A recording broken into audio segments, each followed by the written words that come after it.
বক্তৃতা দিচ্ছে ইসলামের উপর হাত দিবেন না। মাননীয় স্পিকার, ইসলামী ব্যাংক ইসলাম নয়, আমাদের জনাব মির্জা ফখরুল ইসলামও ইসলাম নয়, জামাতে ইসলামও ইসলাম নয়। সুতরাং সবকিছুতে ইসলামের উপরে হাত দিবেন না দোহাই দেওয়া কিন্তু ঠিক নয়। সেলিউট জনাব মাননীয় স্বরাষ্ট্রমন্ত্রী। রাজনৈতিক ব্যাপারে নর্মালি কথা বলি না, কারণ রাজনীতি তো আর রাজনীতি নাই। এক সময় ছিল রাজার নীতি, সেটা এখন রাজনীতি।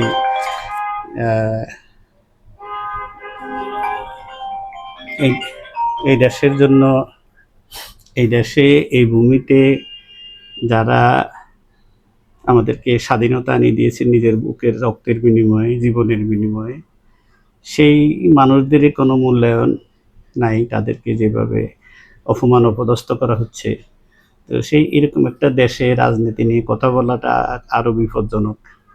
কিন্তু ধন্যবাদ জানাই, আজকে কৃতজ্ঞতা জানাই আমাদের মাননীয় স্বরাষ্ট্রমন্ত্রীকে। উনি যে সাহস করে মহান জাতীয় সংসদে, এই জাতীয় সংসদ গঠন হইতে, এরকম একটা জাতীয় সংসদ পাইতে, এরকম একটা সংসদের জন্য 24টা বছর সংগ্রাম করতে হয়েছে। এরকম একটা জাতীয় সংসদ, এই জাতীয় সংসদটা পাওয়ার জন্য 69 সালে একটি গণ অভ্যুত্থান হয়েছিল।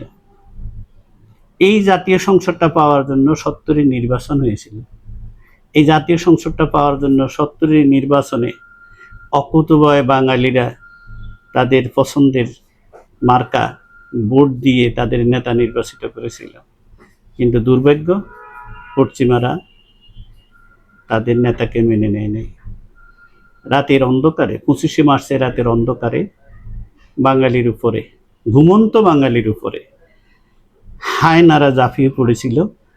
তখন মনে হয় নাই যে আমরা একই দেশের বাসিন্দা, আমরা পাকিস্তান নামক একটা দেশের বাসিন্দা, এরা আমাদেরই সেনাবাহিনী, এরা আমাদেরই পুলিশ, এরা আমাদেরই ভাই, আমরা একই জাতি।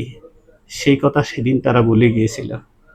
25শে মার্চে ঘুমন্ত বাঙালির উপরে রাজারবাগ পুলিশ লাইনে যে হত্যাযজ্ঞ পশ্চিমারা হায়নারা চালিয়েছে, সেই ইতিহাস বড় করুণ, বড় নির্মম।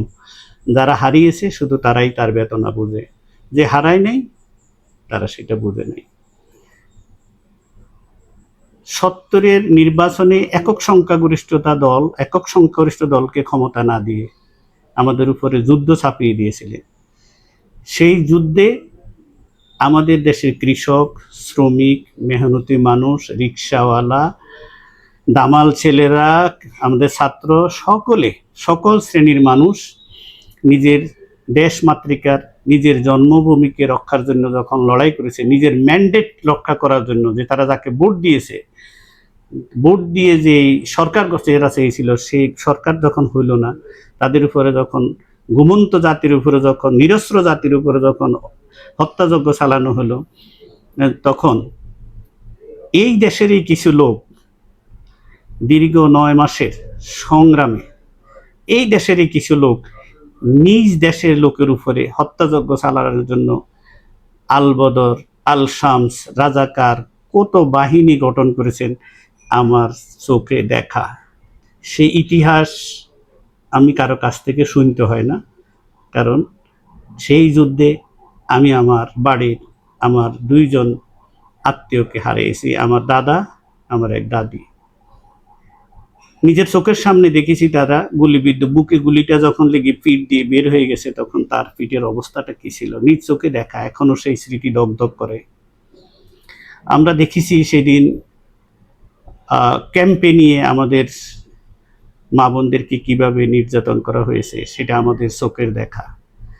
রাজাকার, আল-বদর বাহিনী, পৃথিবীর ইতিহাসে বোধহয় এরকম অভাগা জাতি আর নাই, যে জাতির একটা, যখন সবাই মহান নিজের জান বাঁচানোর জন্য যখন লড়াই করতেছিল, তখন এই মাটিতে কিছু কুলাঙ্গার সন্তান তারা নিজ জাতির বিরুদ্ধে লড়াইয়ে অবতীর্ণ হয়েছে সাহায্যকারী হিসাবে। তারা পশ্চিমাদেরকে সাহায্য করার জন্য তারা রাজাকার আল বদর আল শামস বাহিনী গঠন করেছেন। এটা কোন ইসলামের নামে হয়েছে? সুতরাং এই ইসলাম আমাদের ইসলাম নয়। যে ইসলাম নিজের সার্বভৌমত্ব, নিজের স্বাধীনতার জন্য লড়াকু সৈনিকদেরকে তাদের বিরুদ্ধে দাঁড়িয়েছে, তারা অস্ত্র হাতে যুদ্ধ করেছে, নিরীহ গ্রাম থেকে গ্রামান্তরে মুক্তিযুদ্ধ যারা গেছেন তাদের পরিবারকে চিহ্নিত করে দিয়েছেন, গ্রামকে গ্রাম জ্বালিয়ে দিয়েছেন। এই রাজাকার আল বদর আল শামস বাহিনী সহযোগিতায় হায়েনা গোষ্ঠী যারা একই দেশের, আমার দেশের টাকায় কিনা অস্ত্র দিয়ে যখন আমাদের নিরীহ বাঙালিদের উপরে অস্ত্র চালিয়ে হত্যাযজ্ঞ চালিয়েছিল, এক তাণ্ডব লীলা চালিয়েছিল, ইতিহাসের নির্মম সেই হত্যাকাণ্ড। তো সেটার কিছু চিত্র আমাদের কাজী জহির সাহেব ওনার একটা ফিল্মে সেটা জেনোসাইড, সেটাতে উনি সেটা চিত্রায়ন করে গেছেন, আমরাও সেটা দেখেছি, আমাদের চোখের সামনে অনেক ঘটনা ঘটেছে। তো যেই জাতি, যেই গোষ্ঠী ধর্মের নামে নিজের স্বাধীনতা আল্লাহ পাকের মহান নিয়ামত, যারা নিজের স্বাধীনতা যুদ্ধের লোকদেরকে, যারা স্বাধীনতাকামী মানুষদেরকে অন্যের হাতে ধরে দিয়েছে, তাদের বুকে অস্ত্র চালিয়েছে, তাদের মা বোনদেরকে পশ্চিমাদের হাতে তুলে দিয়েছে, সেটাও ধর্মের নামে করেছিল। তো সেটা ধর্ম হয় কিভাবে? সেটা তো আমার ইসলাম হয় না, এটা তো আমার ইসলাম হয় না। একটা নিষ্ঠুর হত্যাযজ্ঞকে যারা সাপোর্ট করেছে তারা কিভাবে মুসলমান হইতে পারে? তারা কিভাবে ইসলাম হইতে পারে? এখন আসলে ইসলাম কি? আল্লাহ রসুলের দরবারে জিবরিল আমিন দাহিয়াতুল বিসুরতে আসি বসলেন নবীজির সামনে বসে জিজ্ঞাসা করলেন নবীজিকে, ইয়া রাসূলুল্লাহ, ঈমান কি, ইসলাম কি, ইহসান কি? তিনটা প্রশ্ন করলেন। তো সেখানে সাহাবার জমায়েত সেখানে বসা নবীজির সাথে, এবং ওমর ইবনুল খাত্তাব রাদিয়াল্লাহু তাআলা আনহু, মহাবীর, যার নাম নিলে শয়তান দূর হয়ে যায়, তিনিও সেখানে ছিলেন। তো জিজ্ঞাসা করলেন, হুজুর ইসলাম কি, ঈমান কি? হুজুর ঈমানের জবাবে বললেন, যখন হুজুর বললেন ঈমান হচ্ছে আমানতু বিল্লাহি ওয়া মালাইকাতিহি ওয়া কুতুবিহি ওয়া রাসূলিহি ওয়াল ইয়াউমিল আখির ওয়াল কদরি খাইরিহি ওয়া শাররিহি মিনাল্লাহি তাআলা ওয়াল বা'সি বাদাল মাউত। অর্থাৎ ঈমানের সংজ্ঞা আমার নবী বললেন আকায়েদ, আকীদা। ঈমানের সংজ্ঞা হচ্ছে আকীদা। ঈমান কি? আকীদা। জিজ্ঞাসা করলেন, ইয়া রাসূলুল্লাহ, ইসলাম কি? আমার নবীজি বললেন কালেমা, নামাজ, রোজা, হজ, যাকাত, এর নাম হচ্ছে ইসলাম। অর্থাৎ ইসলাম হচ্ছে প্র্যাকটিস অফ রিলিজিয়ান, আমাদের ধর্মের প্র্যাকটিস করা, প্র্যাকটিসিং মুসলিম হওয়া। তো আল্লাহর নবী ইসলামের সংজ্ঞা, ইসলামের উত্তরে বললেন কালেমা, নামাজ, রোজা, হজ, যাকাত। তৃতীয় প্রশ্ন করলেন, হুজুর এহসান কি? আল্লাহর নবী বললেন এহসান হচ্ছে যখন তুমি নামাজে দাঁড়াও, যখন তুমি বন্দেগী করো, যখন তোমার জীবন যাপন করো, তখন মনে করো যে আল্লাহ তোমাকে দেখতেছেন। না, তুমি আল্লাহকে দেখো, তুমি আল্লাহকে দেখতেছ। যদি এই অবস্থা না হয় তাহলে তুমি মনে করো যে আল্লাহ তোমাকে দেখতেছে। তোমার নামাজে, তোমার সালাতে, সালাত মূলত 5 ওয়াক্ত হলো হাজিরা দেওয়া, সালাত হচ্ছে কায়েম করা। কায়েম কি? আল্লাহ পাক রব্বুল আলামিন 50 ওয়াক্ত নামাজ বান্দাকে দিয়েছেন। আমার নবীজি 9 বার মেরাজের রাত্রিতে আল্লাহ পাকের দরবারে হাজির হয়ে সেটাকে 5 ওয়াক্ত নিয়ে এসেছেন। তো আল্লাহ বলছেন লা তাবদীলা লিকালিমাতিল্লাহ, আমার কালামের কোনো ব্যত্যয় হয় না। আপনিও আপনার 5 ওয়াক্ত ঠিক, আমার 50 ওয়াক্ত ঠিক। কেমনি? যারা 5 ওয়াক্ত আদায় করবে, জোহর ফজরের নামাজ শুরু করে সে তার বাকি সময়টা তার নামাজের পড়ার কথা, কারণ 50 ওয়াক্ত হইলে তো তার নামাজের বিছানা থেকে উঠতে পারতো না। তাহলে সেই নামাজটা পড়তে যাইয়া এই যে জোহর পর্যন্ত যে সময়টা সে যে জীবন যাপন করবে দুনিয়ায়, তার হালাতটা থাকবে, সুরতটা থাকবে নামাজের সুরতে। অর্থাৎ সে কোনো অন্যায় অপকর্মর সাথে জড়াবে না, তার জীবন যাপন হবে ঠিক আল্লাহ এবং তার রসুলের নির্দেশিত পথে। সেখানে কোনো রকম জুসুরি, মিথ্যা, সততা এইগুলার কোনো দাম নাই। নামাজের হালাতে, সুরতে, নামাজের ভিতরে যে হালটা আসে, সে হালে এক নামাজ থেকে আরেক নামাজ পর্যন্ত অতিক্রম করা, আর ফজর থেকে জোহর, জোহর থেকে আসর, আসর থেকে মাগরিব, মাগরিব থেকে এশা, এশার নামাজ পড়ার পরেও না সালাত। কেমনে? এশার নামাজ পড়ার পরে আল্লাহ নবী 2 রাকাত সুন্নত নামাজ আদায় করতেন।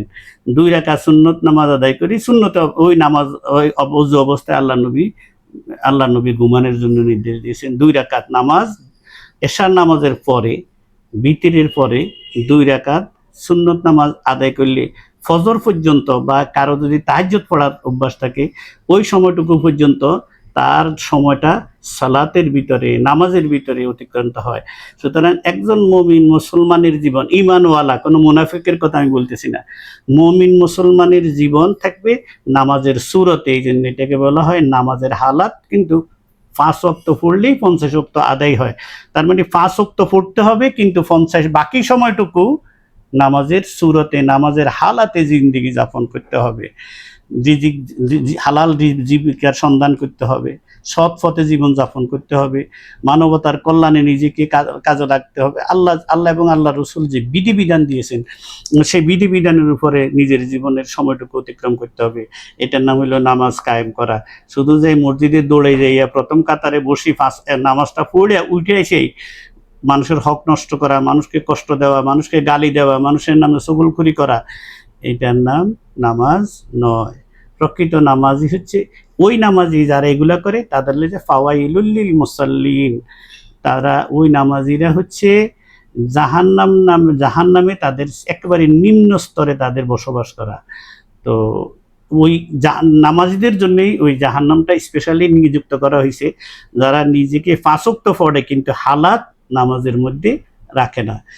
আমার আল্লাহ তাআলা চাইলে তৃতীয় শিক্ষাটা, প্রথম হইল যে আখলাক, প্রথম হইল যে আকিদা। এখন দেখেন জামাতের ভিতরে সে আকিদা আছে কিনা।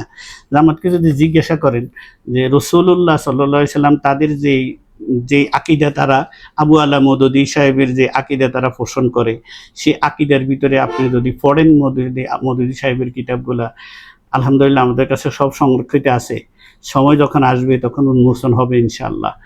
মওদুদিবাদ যে তার নিজের দেশ পাকিস্তানি সেটা খায় নাই, বাংলাদেশে সেটা খাবে। শাহজালাল ইয়েমেনের দেশে না, কিছু সময়ের জন্য সূর্য ডুবে গেছে, সূর্য ডুবে নাই, সূর্যের উপরে কালো মেঘ এসেছে, মেঘ সরে যাবে ইনশাআল্লাহ।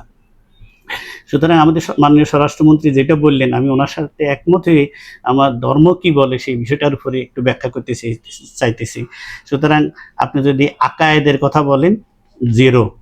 আপনি যদি এলেমের কথা, আমলের কথা বলেন, কালেমা, নামাজ, রোজা, হজ, যাকাত, যদি আপনি সেটা বলেন, হ্যাঁ সেখানে তারা পারফেক্ট আছে, সেখানে তারা করবে। কিন্তু 3 নম্বরটা যদি বলেন, সেখানে 0। কারণ 3 নম্বরটার নাম হচ্ছে এলমে তাসাউফ। এলমে তাসাউফ যদি না হয়, তাইলে ওই বিদ্যা অর্জন করা যায় না। উপরের শরীয়তের জন্য যেমন শরীয়তের আলেম দরকার, ওই বিদ্যা অর্জন করার জন্য যে বিদ্যায় যে আপনি আল্লাহকে দেখবেন অথবা আল্লাহ দেখতেছেন, এই হাল আসবে, সেটার নাম হচ্ছে ইহসান। আর সেই ইহসানের জন্য আবার তরিকত আছেন। সেই তরিকতে কাদেরিয়া, চিশতিয়া, নকশবন্দিয়া, মোজাদ্দেদিয়া, আমাদের মাযহাব যেমন 4টা, আমাদের প্রধানতম তরিকা হচ্ছে 4টা। এখন আপনি শুধু শরীয়তের আইন কানুন পালন করবেন, তাইলে আপনি শুধু ইসলামেরটা পালন করলেন, যে কালেমা, নামাজ, রোজা, হজ, যাকাত, কিন্তু 3 নম্বরটা তো বাদ গেল, ইহসান। যখন ইহসান বাদ দিয়ে দিছেন, তখন আপনার ভিতরে জঙ্গিবাদ এসে গেছে। তখনই আপনি মানুষ পোড়াই ফেলবেন, ধর্মের নামে রক কাটি দিবেন, ধর্মের নামে আপনি মানুষের ঘরবাড়ি দখল করবেন, ধর্মের নামে আপনি ব্যাংক দখল করবেন, ধর্মের নামে আপনি ধর্মের লোভ দেখাই আপনি মানুষকে জান্নাতে পাঠাই দিবেন, জান্নাত বিক্রি করবেন, জান্নাতের সার্টিফিকেট দিবেন। নাউজুবিল্লাহি মিন যালিক। জান্নাতের মালিকানা আমার আল্লাহর, আর আমার আল্লাহ দয়া করি সেই জান্নাতের মালিকানা আমার নবীকে বানাই দিয়েছেন। নবীকে বাদ দিয়া, জাতে রাসূলুল্লাহকে বাদ দিয়া তুমি যে যত ধর্ম বিশারতে হোক না কেন, কোনো উপায় নেই তার জন্য জান্নাত, কোনো পথে নেই তার জন্য জান্নাত। রাসূলুল্লাহকে ধারণ করে যদি আমলে ত্রুটি কম বেশি থাকেও আমার নবীজি তাকে সাফায়াত করে জান্নাতে নিয়ে যাবেন। সাফায়াতে লি আহলিল কাবায়েরি মিন উম্মতি। আমার নবী বলছেন আমি আমার গুনাহগার উম্মতগুলোকে সাফায়াত করে নিজেই জান্নাতে নিয়ে যাব। তো আমার নবী আত্তাহিয়াতুর মধ্যে দেখেন আসসালামু আলাইকা আইয়ুহান নাবিয়্যু, আল্লাহ যখন বললেন তখন আমার নবী উত্তর দিতেছেন আসসালামু আলাইনা। আল্লাহ তুমি আমাকে যে সালাম দিয়েছো, সালাম মানে তুমি আমার উপর যে দয়া করেছো, যে রহমত বরকত আমাকে দিয়ে ভরপুর করে দিয়েছো, সেইটা আমি একা তো নিব না আজকে। আল্লাহ কাকে নিব? আসসালামু আলাইনা, আমি এবং আমার উম্মত যারা গুনাহগার কিন্তু আমার উম্মত, তারা আমাকে ভালোবাসে, আমার সেই উম্মতদেরকে আমি আমার সাথে রাখলাম, আমি সেটা তাদের জন্য নিয়ে গেলাম, তাদের সাথে আমি আছি। ওয়া আলা ইবাদিল্লাহি সালিহিন, আর হচ্ছে তোমার সালেক বান্দা যারা, মিনা সেই সালেক বান্দা কি মিনান নাবিয়িনা ওয়া সিদ্দিকিনা ওয়া শুহাদাই ওয়া সালিহিন। এই 4 শ্রেণী হচ্ছে আল্লাহর সালেক বান্দা। আল্লাহ পাক ঈমান আনার পরেই প্রথম বলতেছে ইয়া আইয়ুহাল্লাযিনা আমানু, ঈমান আনছো? এবার বলছে ইত্তাকুল্লাহ, তাকওয়া অর্জন করো। তাকওয়া কেমনে অর্জন করবে? তুমি কি জানো তাকওয়ার? তুমি ঈমানে নাইছো, তাকওয়া কেমনে করবে? ওয়াকুনু মাআস সাদিকিন, ইয়া আইয়ুহাল্লাযিনা আমানুত্তাকুল্লাহ ওয়াকুনু মাআস সাদিকিন। হে ঈমানদাররা, যারা ঈমান আনছো, মুশরিক, বেঈমান, কুফফার, মুনাফিক তাদের না, পিওর ঈমানদার। ঈমানদার তোমরা ঈমানদার কি? যে আমার নবীকে নিজের জানের থেকে বেশি মহব্বত করো, যার কলিজার ভিতরে আমার নবী আছেন, যার নিজের জানটা আমার নবীর জন্য তুমি উৎসর্গ করে দিয়েছো, ওয়াকফ করে রেখেছো তোমার জান এবং মাল, সেই লোকদেরকে ডাক দিয়ে আল্লাহ পাক বলতেছেন এবার শোনো, তাকওয়া অর্জন করো বান্দা। কেমনি করবো আল্লাহ? ওয়াকুনু মাআস সাদিকিন, আমার সাদেকদের সঙ্গ লাভ করো। আল্লাহ তোমার সাদেক কারা? ওই গেছে ওই ইহদিনাস সিরাতাল মুস্তাকিম সিরাতাল্লাযিনা আনআমতা আলাইহিম। আল্লাহ তুমি আমাকে সিরাতে মুস্তাকিমে চালাও, আমার সিরাতে মুস্তাকিমে নিয়ে যাও, সিরাতে মুস্তাকিমের রাস্তা দাও। সিরাতে মুস্তাকিম কি? আনআমতা আলাইহিম, ওটা হচ্ছে যাদের উপর তুমি রাজি খুশি হয়ে গেছো তারা, আমাকে তাদের সঙ্গ দাও। আপনি প্রতি নামাজে আল্লাহর কাছে দোয়া করতেছেন যে আল্লাহ যাদের উপর তুমি রাজি খুশি এমন লোকগুলারকে, এই লোকেরদের সান্নিধ্যে আমাকে দান করো। আল্লাহ বলছেন তুমি ঈমান আনছো, এখন তুমি আমার সাদেক বান্দাদের কাছে যাও। আপনি প্রতি রাকাতেই ফরিয়াদ করতেছেন আল্লাহ তুমি আমাকে তোমার সাদেক বান্দাদের সান্নিধ্য লাভ করো। সাদেক কারা? আনআমাল্লাহু আলাইহিম মিনান নাবিয়িনা ওয়া সিদ্দিকিনা ওয়া শুহাদাই ওয়া সালিহিন। নবীগণ, শহীদগণ, নবীগণ মিনান নাবিয়িনা ওয়া সিদ্দিকিনা, নবীর সাহাবীগণ, সত্যবাদীগণ, নবীজির প্রত্যেক সাহাবী সত্যবাদী।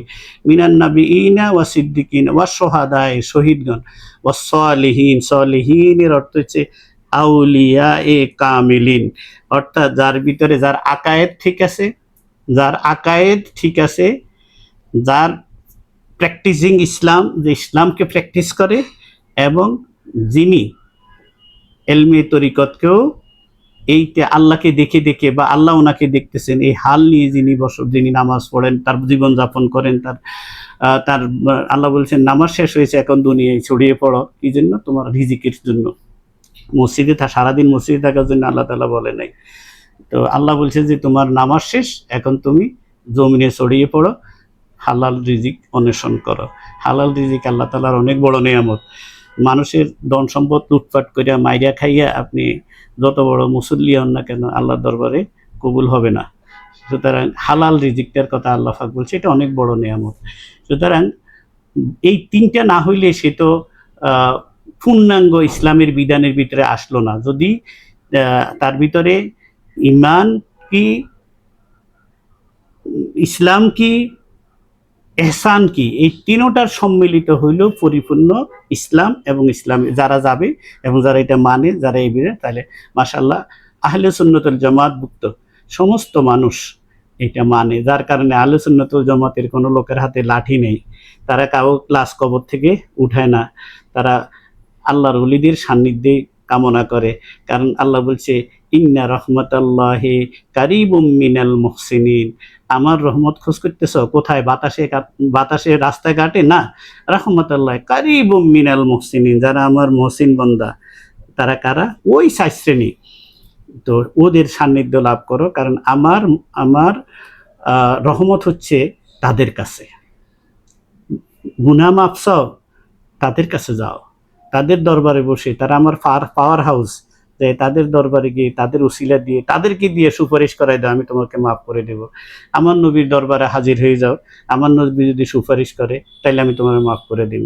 আর তাইলে কি আপনি তাজ্জুদ পড়বেন না, সারা রাত উঠে উঠে কাঁদবেন না? কাঁদেন, আপনি সারা রাত কাঁদেন, শেষ রাতে উঠেন, তাজ্জুদ পড়েন, সব করেন, কিন্তু আল্লাহ গ্যারান্টি দেন আপনার মাফ করবে। কিন্তু রওজায়ে রাসূলুল্লাহর কাছে গেলে আল্লাহ পাক মাফ করে দিবেন, সেটার গ্যারান্টি দিয়ে রাখছে।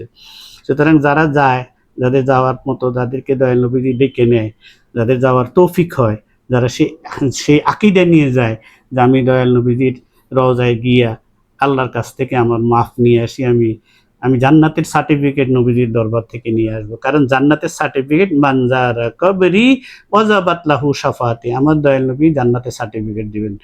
দুনিয়ার কোন লোক এটা বলতে পারবে না ডাইকা, এই যুবকরা কারা কারা জান্নাতের সার্টিফিকেট পেয়েছো।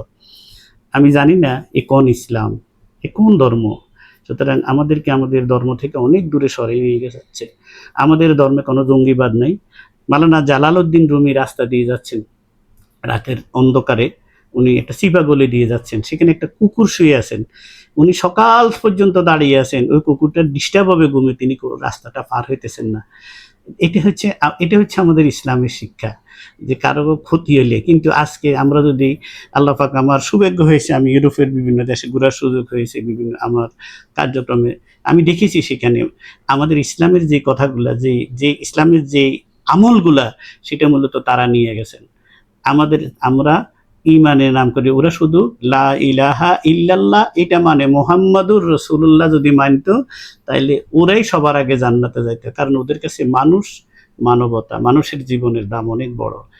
এক মানুষকে কিভাবে সম্মান করে। আপনি যদি রাস্তার পাশে দাঁড়িয়ে থাকেন, আপনি কোনো দিকে যাবেন, একটা হাত উঠান দিবেন, কত গাড়ি এসে আপনার জন্য দাঁড়াই যাবে। তারা আপনার সাথে কথা বলার সময় একটুখানি সাউন্ড দিয়ে কথা বলে না, যাতে আপনার কোনো ক্ষতি হবে না। আর আমরা মুসলমানরা রাস্তায় হাঁটতে আরেকজনের গারব দিয়ে ধাক্কা মারি হাঁটি চলে যেতেছি। আরে রাস্তা তো দূরের কথা, মসজিদে যায় বসেন, সেখানেও শান্তি নেই, একদম গায়ের উপর দিয়ে হাইটটা আসছে শেষে। কিন্তু এমন মুসল্লি সবার উপর গায়ের উপর দিয়ে হাইটটা সে প্রথম কাতারে যাবে। আমরা সেই রকম মুসলমান, আমরা কবর থেকে লাশ উঠাই ফেলতেছি, কারণ জঙ্গিবাদ আমাদের ভিতরে। ওই যে শেষ নাই এহসান, এখান থেকে পূর্ণাঙ্গ যে জীবন ব্যবস্থা, পূর্ণাঙ্গ যে ইসলামের শিক্ষা, সেটা আমাদের ভিতরে নাই। সুতরাং আমাদের মাননীয় স্বরাষ্ট্রমন্ত্রী যে কথা বলেছেন, একটা দল রাজনীতি করতে পারে, সে তার বিভিন্ন, কিন্তু প্রশ্ন হচ্ছে এই দল রাজনীতি করার অধিকার রাখে কিনা। ইতিহাস একদিন বলে দিবে যে এই দলটি যারা দেশের স্বাধীনতার বিরুদ্ধে, যখন আমার ভাইয়েরা রক্ত দিতেছে, যখন আমার বাবারা রক্ত দিতেছে, আমার মায়েদের ইজ্জত লুণ্ঠন হচ্ছে, তখন যারা পশ্চিমাদেরকে সাহায্য সহযোগিতা করেছেন, কিভাবে শারীরিকভাবে, আর্থিকভাবে, এবং আমাদের মুক্তিযোদ্ধাদের ঘরগুলো ছিনিয়ে দিয়েছেন, আওয়ামী লীগ নেতাদের ঘর বাড়ি ছিনিয়ে দিয়েছেন, গ্রামের পর গ্রাম জ্বালিয়ে দিয়েছেন, যারা সাহায্য করেছেন। এই মাটি যাদের নয়, যারা আমাদের যে স্বাধীনতার যে স্লোগান, সেটা বললে মানুষকে মারধর করতেছে, তারা কখনো বাঙালি বা বাংলাদেশের মানুষ হতে পারে না। সুতরাং আজকে আমাদের রাষ্ট্র ব্যবস্থায় ইসলামের নামে, ধর্মের নামে যেটা হচ্ছে, আমি মাননীয় স্বরাষ্ট্রমন্ত্রীকে ধন্যবাদ দিই। মূলত এই দলটির সাথে ইসলামের কোনো সম্পর্ক নাই, তারা স্বাধীনতার পরাজিত একটি শক্তি। এখন কালের প্রবাহে আমাদের রাজনৈতিক নেতৃত্বের ভুলের কারণে আজকে তারা রাষ্ট্রীয় ক্ষমতার অংশীদার, কিন্তু ইসলামের সাথে এই দলের কোনো সম্পর্ক নাই। এই ব্যাপারে আমাদের স্বরাষ্ট্রমন্ত্রী মহোদয়ের সাথে পরিপূর্ণ একমত পোষণ করি। আমি নর্মালি রাজনীতির ব্যাপারে কথা বলি না, যেহেতু বলেছিলাম যারা রাজনীতি করেছেন তাদের কারোরই শেষ অবস্থাটা ভালো হয়নি। কিন্তু যেহেতু এই দেশের একজন নাগরিক, আমি এই দেশের মানুষের, এই দেশের জন্য কিছু না কিছু অবদান আমার আছে, আমার কথা বলার অধিকার আছে। তো সেই জন্য এই কথাটুকু বলে আজকের মতো শেষ করলাম। আল্লাহ পাক আমাদের মাননীয় স্বরাষ্ট্রমন্ত্রী যে কথাটা বলেছেন, ওনাকে সেই কথাটা বারবার বলার এবং সেই স্পিরিটকে ধারণ করার তৌফিক দান করেন। ওমা আইলাইনা ইল্লাল বালাগুল মুবিন। আসসালামু আলাইকুম ওয়া রাহমাতুল্লাহি ওয়া বারাকাতুহু। Subscribe our channel and follow our Facebook page.